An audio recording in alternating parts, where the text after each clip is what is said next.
मेरा नाम सुमन है और मेरी उम्र 24 साल है। मैं एक स्कूल टीचर थी। हमारे घर का माहौल बहुत ही सख्त था और मेरी जॉब करने पर भी रोक टोक थी।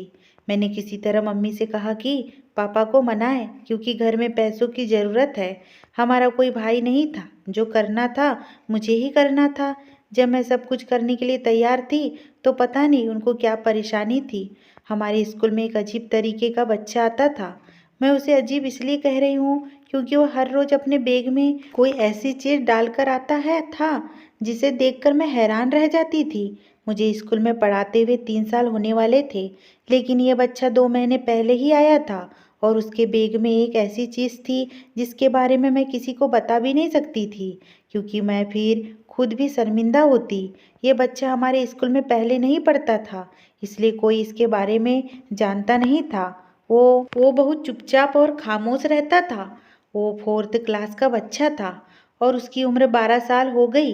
एक दिन मेरी ही ड्यूटी बच्चों के बैग चेक करने में लगी क्योंकि आजकल बच्चे फ़ोन और वीडियो गेम्स वगैरह बैग में रख कर लाते थे जिनको स्कूल में लाने की परमिशन नहीं थी। इसलिए सबके बैगों की तलाशी ली जाती थी। लेकिन जब ये बच्चा मेरे सामने आया और मैंने उसका बैग खोला तो मैं हैरान रह गई।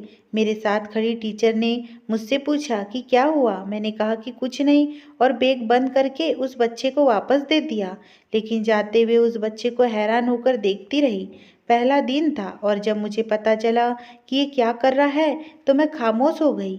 अब तक बैग चेक करने की ड्यूटी मेरी थी, इसलिए स्कूल की किसी और टीचर को ये बात पता नहीं चली थी और अगर पता चल जाती तो शायद मेरी तरह खामोश नहीं रहती। लेकिन मेरा मामला कुछ अलग था क्योंकि इस जॉब को करने के लिए मेरे पापा बहुत ही मुश्किल से माने थे।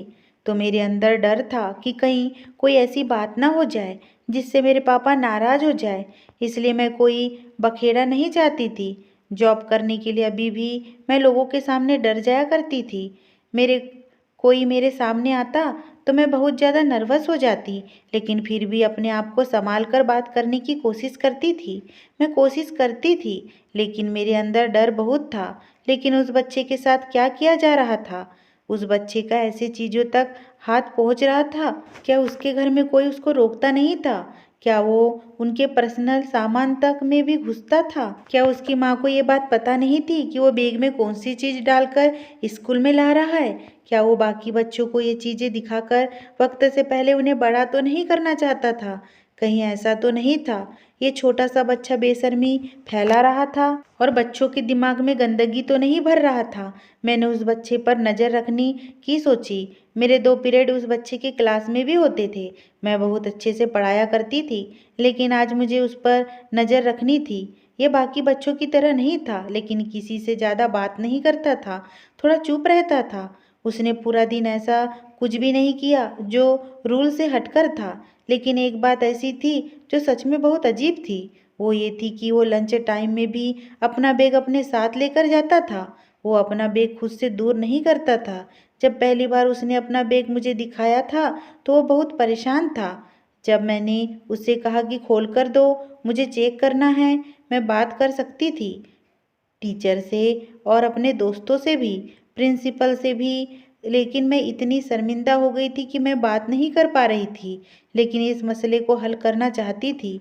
आजकल के बच्चे पहले की तरह मासूम बिल्कुल भी नहीं थे। ये बहुत ही बुरी बात थी क्योंकि यह हमारे देश का भविष्य है और ना जाने ये लोग किस तरफ जा रहे थे। और एक हमारा घर था जहाँ पर मुझे भी फ़ोन रखने की परमिशन नहीं थी। हालांकि मेरी उम्र 24 साल हो चुकी थी, लेकिन मुझे कभी स्कूल से आने में देर हो जाती तो बहुत डांट सुननी पड़ती थी। मम्मी कहती थी कि क्या करती हो, देर हो रही थी तो बता नहीं सकती थी? तो मैंने कहा कि कैसे बताती, कबूतर के जरिए तो पैगाम नहीं भेजती। आप फ़ोन रखने दे, मैं बड़ा फ़ोन नहीं रखूँगी, बस फ़ोन उठाने के लिए फ़ोन रख लूँगी। मम्मी इस बात को नहीं मानती थी। वो कहती थी पापा अगर परमिशन देते हैं तो रख लो। लेकिन पापा को कौन समझाता? पापा से बात करना तो बहुत मुश्किल था। वो तो मुझे नौकरी से भी निकलवा देना चाहते थे। पापा का कहना था कि जॉब करने लगी है तो अब अजीब अजीब डिमांड्स रख रही है, छोड़ दे नौकरी और घर बैठ। हमारे घर में बहुत परेशानी थी, लेकिन पापा ये मानने को तैयार नहीं थे कि हमारे यहाँ पर इतनी परेशानी है। वो कहते थे कि जिसने हमें इस दुनिया में भेजा है वो अन्न भी देगा, भगवान अन्न देता है, कोई भूखा नहीं सोता। जबकि पापा घर में पैसे नहीं देते थे, मेरी सैलरी से ही घर का राशन पानी आता था और हम लोग भूखे रहने से बच जाते थे। लेकिन उस बच्चे की हरकतें देखकर मैं परेशान हो रही थी। एक दिन मैंने उस बच्चे को रोक लिया और उसे अकेले में ले जाकर पूछा और कहा कि तुमने ये क्या डाल रखा है, तुम्हें शर्म नहीं आती? ऐसी चीज़ें क्यों स्कूल लेकर आते हो? रोज़ ये चीज़ तुम्हारे बैग में होती है, तुम्हारे मम्मी पापा है या नहीं? मैं प्रिंसिपल को शिकायत लगाऊंगी। उस बच्चे ने पहले तो सारी बातें सर झुकाकर आराम से सुन ली और उसके बाद उसने सर उठाया तो उसके चेहरे पर बच्चों वाले भाव नहीं थे, किसी ऐसे इंसान के भाव थे कि या तो वो मुझे मार देना चाहता हो या फिर मुझे ब्लैकमेल करना चाहता है। जैसे वो मुझे अभी कहेगा कि अच्छा तुम मेरी शिकायत लगाऊंगी, इतनी हिम्मत है तुम में। उसने मुझे 2 पल देखा और कहा कि तुम किसी को कुछ नहीं बता सकती। इतना कहकर वह वहाँ से चला गया और सचमुच मेरी सांस रुक गई थी। मैं डर गई थी, जैसे कि मुझे सच में किसी बड़े आदमी ने धमकी दी हो और कहा हो कि तुम कुछ नहीं बता सकती और अगर बताऊंगी तो मैं तुम्हें जान से मार दूंगा या कुछ ऐसा करूंगा जो तुमको हमेशा याद रहेगा। इस बच्चे के अंदर ना जाने क्या एहसास था जो मुझे महसूस हो गया और मैंने सच में किसी को कुछ नहीं बताया। मैं किसी को कुछ भी नहीं बता सकती थी। मैं प्रिंसिपल के सामने इस तरह की बात कैसे करती? वो बच्चों को स्कूल से निकाल देती है। हो सकता है कि वह सब मासूमियत में कर रहा था, लेकिन आज उसके चेहरे पर मुझे मासूमियत नज़र नहीं आ रही थी।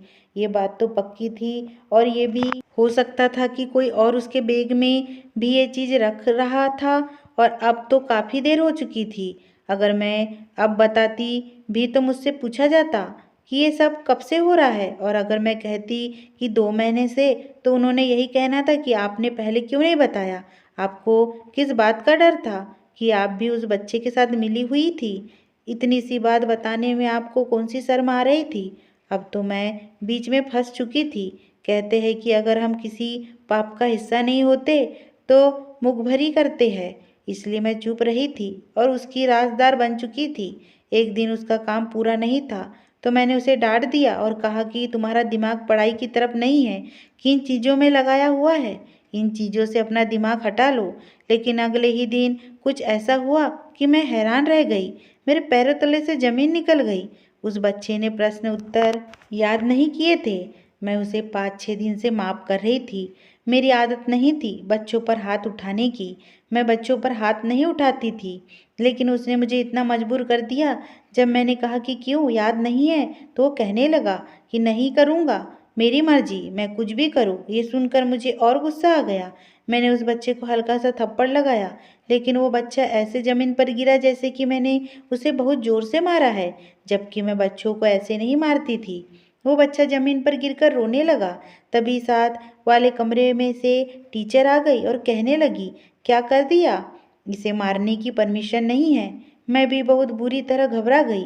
वो इतनी बुरी तरह से रो रहा था कि उसने रोते रोते अपना सांस बंद कर लिया। उसके घर वालों को बुला लिया गया।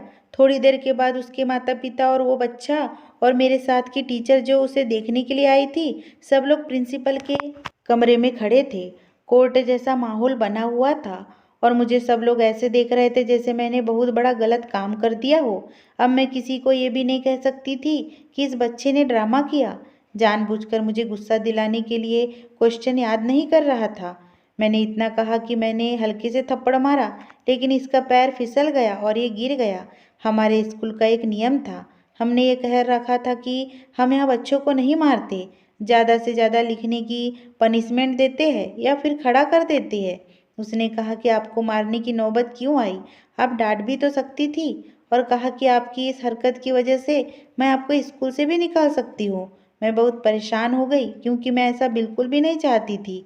मैंने प्रिंसिपल से भी सॉरी बोला और जब उसके माता पिता से सॉरी बोलने लगी तो उसकी मम्मी ने कहा कि कोई बात नहीं, हो जाती है गलती, कोई बड़ी बात नहीं है, सिर्फ रोया ही तो है, इससे ज़्यादा तो हम इसे घर में मार लेते हैं।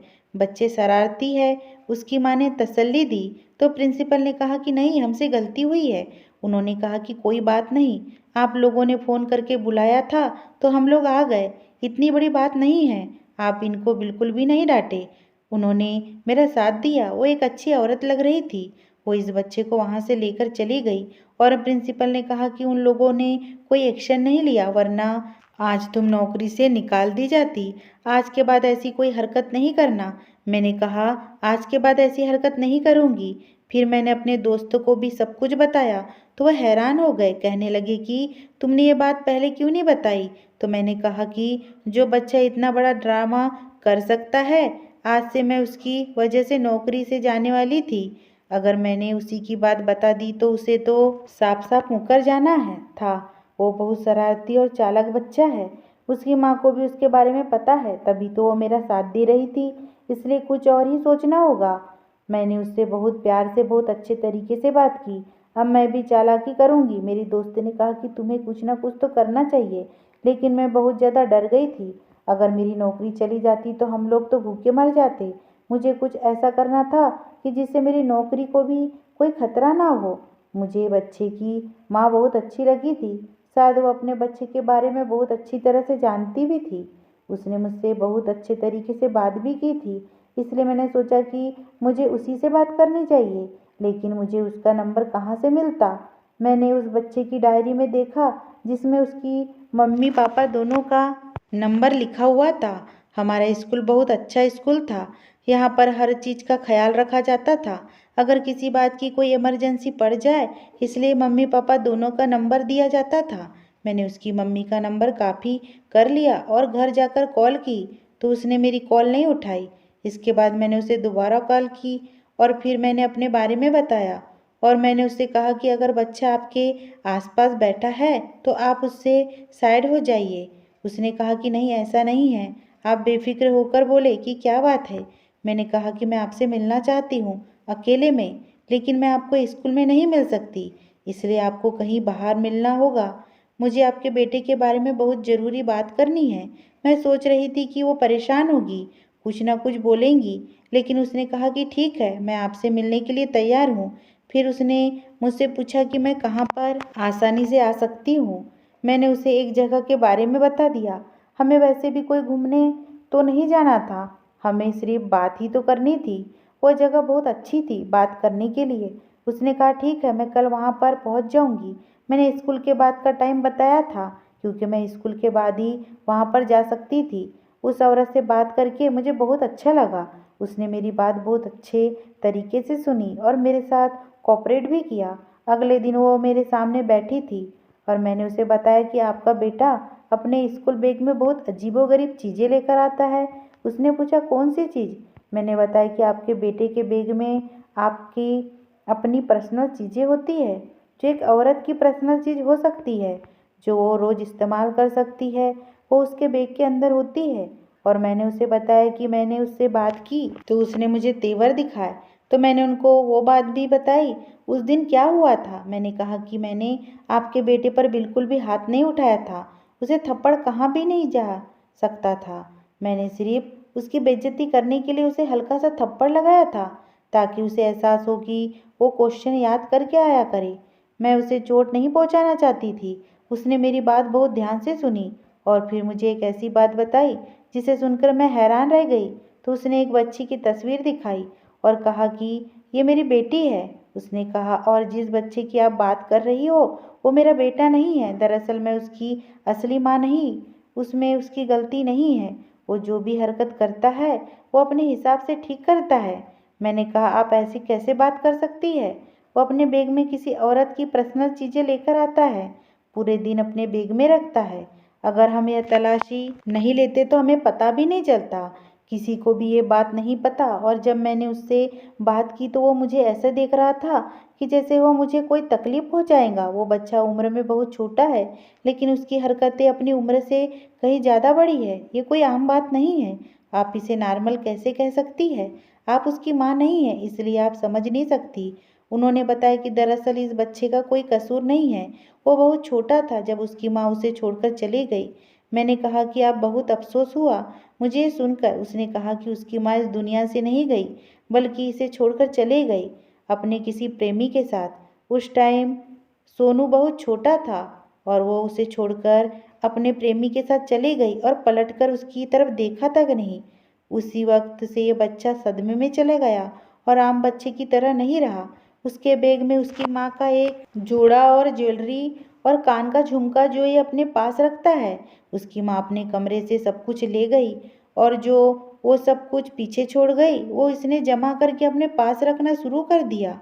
और वो इन चीज़ों को हमेशा अपने साथ रखता है, किसी को हाथ नहीं लगाने देता। इसके पापा को भी ये सब पता है। वो भी अपनी पत्नी को बहुत मोहब्बत करता है और उसने भी अपनी पत्नी की कुछ चीज़ें बचा रखी है। लोग चले जाते हैं लेकिन अपनी यादें पीछे छोड़ जाते हैं, इसलिए बच्चा बहुत ज़्यादा बदतमीज हो गया। मैं इसके पापा को बहुत पहले से जानती थी। हमारे पापा आपस में दोस्त थे। दरअसल यह मेरी भी दूसरी शादी है। दरअसल मेरी जहाँ पहली शादी हुई थी वो लोग अच्छे नहीं थे। उन्होंने मुझ पर बहुत जुल्म किया और मैंने उनसे तलाक ले लिया। मेरी बेटी मेरे पहले पति की ही है। मैं यही सोचकर आई थी कि इस घर को अपना घर समझूंगी, लेकिन ये मुझे भी अपनी माँ नहीं समझता। ये मुझे माँ कहकर बुलाता भी नहीं। इसके पापा भी बिल्कुल ऐसे ही है। वो भी अपनी पत्नी की चीज़ों को गले से लगा कर रखते हैं, जबकि वो इन्हें धोखा देकर गई है तब भी वो उसके बारे में कोई बुरी बात नहीं सुनते। कभी कभी मुझे रात को अपने कमरे में से रोने की आवाज़ें आती है। वो उसके पापा होते हैं जो अपनी पहली पत्नी की जुदाई में रो रहे होते हैं।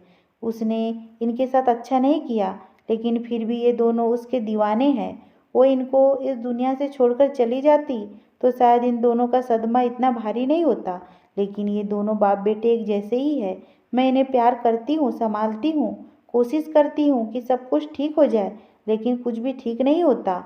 वो औरत जालिम थी, लेकिन जुल्म उसने अपने साथ किया। इतना प्यार करने वाला पति इतने प्यारे बेटे को छोड़कर चले गई। अच्छा भला बच्चा था, लेकिन ये बच्चा नहीं रहा। इसमें बच्चों वाली कोई बात ही नहीं है। ये सब से बदतमीजी करता है, बुरी बुरी बातें करता है, उल्टे सीधे जवाब देता है, मारपीट करता है। पिछले स्कूल से भी इसलिए ही निकाला गया था क्योंकि वहाँ पर भी इसने एक बच्चे को मारा था। उसकी चीज़ों के लिए एक छोटे से बैग में डालकर अपने साथ लिए फिरता है। पति से कहा कि इसे किसी दिमागी डॉक्टर के पास ले जाए, लेकिन सबसे पहले उसे खुद जाना चाहिए। जिसने आज तक अपनी शादी की रिंग नहीं उतारी। मैं तो अपनी बच्ची को भी उससे दूर ही रखती हूँ क्योंकि वह अचानक बहुत गुस्सा करता है। मैंने कहा कि मैं आपकी मदद करूँगी कि मैं इस बच्चे को नॉर्मल कर सकूँ। उसने कहा ये सब आप बिल्कुल मत कीजिएगा क्योंकि ऐसा बिल्कुल भी नहीं होने वाला। मैंने बहुत कोशिश की लेकिन ऐसा नहीं हो सका। मैंने उस औरत का धन्यवाद किया और उससे मुझे यह भी कहा कि आपने ये बात किसी को मत बताइएगा। कल को अगर कोई और टीचर इसके बैग में ये चीज़ें देख लेती है तो आप उसे समझा दीजिएगा, क्योंकि अगर ये चीज़ें छीन ली जाए तो ये पागल हो जाता है और नुकसान पहुंचा सकता है। घर आई तो मैं इस बच्चे के बारे में ही सोचने लगी कि लोग कैसे अपनी खुशी के लिए अपने बच्चों की ज़िंदगी और दिमागी हालत बर्बाद कर देते हैं। उसकी माँ पता नहीं कहाँ बैठी अपनी ज़िंदगी जी रही होगी, लेकिन उसका बच्चा 10 साल की उम्र से ही दिमागी बीमारियों से ग्रस्त हो गया, लेकिन उसे उसकी कोई परवाह नहीं। लेकिन मैंने भी सोच लिया था कि ज़िंदगी में कोई अच्छा काम करने का मौका मिल रहा है तो मैं ज़रूर करूँगी। मैं उससे दोस्ती करने की कोशिश करूँगी। ये काम बहुत ज़्यादा मुश्किल था। वो लड़का जो पहले से ही किसी से बात नहीं कर सकता, मेरे साथ तो उसने पहले ही बदतमीजी की थी। मैंने उससे कहा कि ये चीज़ें किस लिए अपने पास रखते हो, इतना तो बता दो, लेकिन वो कुछ नहीं बोला। फिर एक दिन एक और टीचर ने उसका बैग चेक करना चाहा तो वह मेरी तरफ देखने लगा जैसे मुझसे कुछ कह रहा हो कि मुझे बचा लो। मैंने उस टीचर को बातों में लगाकर उसका बैग मैंने खुद ही देख लिया और मैंने टीचर से कहा कि इसमें कुछ भी नहीं है। उस दिन उस बच्चे को मुझ पर थोड़ा सा भरोसा हुआ और उसने मेरे साथ दोस्ती की। धीरे धीरे हमारी दोस्ती बढ़ने लगी। फिर हम एक दूसरे से बातें करते। फिर उसने धीरे धीरे मुझे अपनी माँ के बारे में बताना शुरू किया कि ये उसकी माँ की चीज़ें हैं। मैं उनसे बहुत प्यार करता था। मैंने उससे कहा कि कभी कभी हमारे मम्मी पापा हमें छोड़कर चले जाते हैं, लेकिन उनके जाने के बाद हमें अपनी ज़िंदगी को जीना पड़ता है। मैंने उसे बहुत समझाया। मैं उससे बहुत प्यार से बात करती थी। उसे क्वेश्चन याद नहीं होते थे तो मैं उसकी मदद किया करती थी। मुझे हैरानी हुई कि वो सच में एक बहुत अच्छा बच्चा था, लेकिन वो डिप्रेशन में था। धीरे धीरे उसका डिप्रेशन दूर होने लगा और वह जल्द ही एक अच्छा बच्चा बन गया और अब वो सबकी इज्जत करता था और सबसे बहुत अच्छे तरीके से बात करता था। मैंने उससे कहा कि तुम्हारी मम्मी इस दुनिया में है, किसी दिन तुमसे मिलने आएंगी, तुम उनको माफ़ कर दो, क्योंकि भगवान कहते हैं कि हमें सबको माफ़ कर देना चाहिए। उनकी चीज़ों को दिल से मत लगाओ, उनकी चीज़ों को कहीं संभाल कर रख दो। उसने मेरी बात मानी और उसने ऐसा ही किया। इसी बीच मैंने उसकी माँ से कहा कि वो भी अपने पति को टाइम दे, उसका ख्याल रखे और उसे भी अपनी पत्नी की यादों से निकाले। उसने मेरी बात मानी और अपने घर का माहौल अच्छा करने की कोशिश की। फिर मैंने कहा कि अपने पति और बेटी और बेटे को घर से लेकर निकला करो, बाहर जाया करो। तभी मेरी दोस्ती उसके साथ हो गई और हम दोनों एक दूसरे से बातें भी करने लगे। मैं कभी कभी सोचकर हैरान होती थी कि हम लोग एक दूसरे को जानते तक नहीं थे और वो औरत जो उस घर को बिगाड़ गई थी, अब मुझे वो घर संभालना था और वो काम मुझे मेरे भगवान ने दिया था। मुझे इससे कोई फ़ायदा नहीं था, मेरा कोई मतलब नहीं था, लेकिन उनके चेहरे की खुशियाँ लौट आई थी। भगवान ने शायद मुझे उसका गिफ्ट दिया था। मेरी शादी बहुत अच्छे घर में हो गई। ये रिश्ता मेरा सोनू की मम्मी ने ही करवाया था। उनका कोई रिश्तेदार था जो कि अमेरिका में रहता था, वहाँ उसका अपना घर था। अब मैं उस घर का हिस्सा बन गई थी। अब मेरा सोनू के घर भी आना जाना था, उसके घर में आया जाया करती थी और सब कुछ ठीक हो गया था। जिंदगी भर मुझे खुद पर जरूर फक्र रहेगा कि मैंने अपनी ज़िंदगी में कोई अच्छा काम जरूर किया है। आखिर मैं उस औरत के बारे में यही कहना चाहती हूँ कि उसने 2 लोगों की दिमागी हालत ख़राब कर दी थी, उनकी ज़िंदगी दांव पर लगाई थी। इतने मासूम बच्चे को उसने इतने बड़े सदमे में डाला। मैंने इंसाफ अपने भगवान पर छोड़ दिया। वो कभी भी नज़र नहीं आई, ना कभी उसने फ़ोन किया। दुनिया में कैसे कैसे फत्तर दिल लोग होते हैं। भगवान सबको सद्बुद्धि दे। अगर आपने सारी कहानी सुन ली है तो आप समझ ही गए होंगे, हमें अपने से ज़्यादा अपने बच्चों और अपनों की खुशी पर ध्यान रखना चाहिए। हमें कोई हक नहीं बनता कि किसी की ज़िंदगी खराब करने का।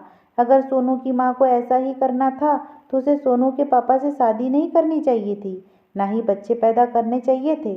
अगर शादी हो ही गई थी तो उसे पूरी ईमानदारी से निभानी चाहिए थी और सब कुछ भूलकर अपने बच्चे और पति के साथ खुशी खुशी रहती, क्योंकि माँ तो ईश्वर का दूसरा रूप होती है। और अगर वो भी अपने बच्चों के साथ ऐसा करेंगी तो सभी का माँ शब्द से विश्वास उठ जाएगा। माँ तो माँ होती है, जिसकी जगह कोई नहीं ले सकता। अगर ये स्टोरी आपको पसंद आई हो दोस्तों, तो प्लीज़ मेरे चैनल को सब्सक्राइब करना बिल्कुल ना भूलें।